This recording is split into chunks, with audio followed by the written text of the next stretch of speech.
Известные российские журналисты, редакторы международного информагентства Russia Today и отечественные представители СМИ приняли участие в мероприятии в рамках проекта медиашколы общественной организации «Евразия». Ведущий российского канала НТВ Владимир Чернышев в своем выступлении затронул тему информационной журналистики на ТВ и конкуренции в современном информационном потоке. Не нужно аудиторию ставить как бы ниже себя, что вот мы сейчас вам тут быстренько объясним, вы ничего не понимаете, а мы так вот по-простому с вами поговорим. Нет, не надо, просто нужно обычным человеческим языком говорить, и во-вторых, нужно просто пытаться увидеть как бы весь спектр, ведь каждое событие, оно имеет и предпосылки, и последствия, да, и вот если ты видишь, вот это выстраиваешь цепочку события, что к нему привело, куда оно может привести и так далее, и тогда уже выстраивается какая-то общая сюжетная линия.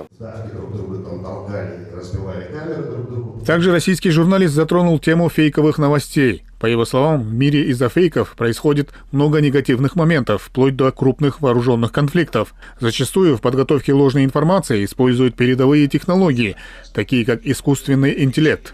Фейковые новости действительно очень легко сделать, даже дипфейки выпустить, да, вот сейчас меня обработают, и я потом начну говорить уже что-то совершенно другое, да, вот.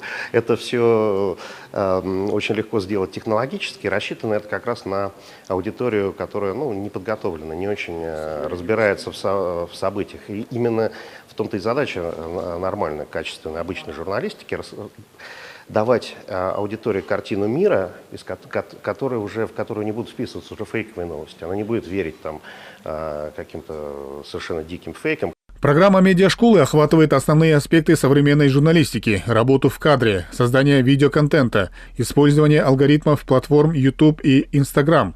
По словам разработчиков проекта, медиашкола создана для подготовки журналистов и блогеров из стран постсоветского пространства.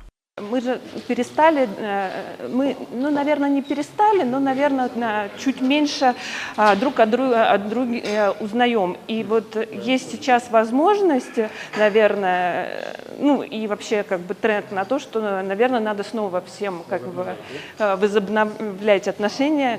Они есть, конечно, они были, но, наверное, делать их крепче. Оффлайн-мероприятия медиашколы привлекли более 300 участников из Армении, Белоруссии, Казахстана, Кыргызстана, Молдовы, Таджикистана и Узбекистана. В будущем школа планирует расширить программу онлайн-курсов, добавив направление по СММ, искусственному интеллекту, TikTok, YouTube и другим популярным социальным сетям. Одним из ключевых направлений программы стали образовательные туры, которые знакомят участников с крупнейшими медиаплатформами России. Эрмек Уренкеев, Мирлан Жанбеков, ЛТР Бишкек.